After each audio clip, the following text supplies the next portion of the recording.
Hello everyone, welcome back to another brand new Git tutorial video. So in this video I'm going to be showing you Git commit tricks that I do every day pretty much at work. So let's say I'm going to be adding some content, adding some content for the demo. And what I could do if I wanted to actually commit this particular change, I could basically run this. First of all, I'm gonna see where this change is coming from. I know this is basically here, so what I'm gonna do, git add mastering git, right? So if I run this command one more time, and I can see this is the file basically I have just modified, right?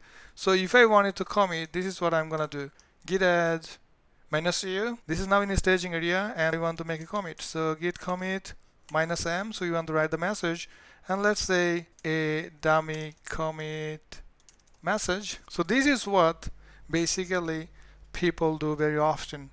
To make changes, they basically add the changes using git add command, and after that they write git commit, right? Message. I'm gonna be doing basically this.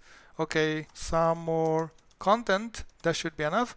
And I wanted to actually do the same thing, but instead of writing add and git commit, I'm gonna do a shortcut. So I'm gonna say git commit -am. So if I'm doing this right now, so I'm gonna say using shortcut, just basically dummy commit message I'm writing, enter log, and if I see that, I can see this particular message, right, using shortcut.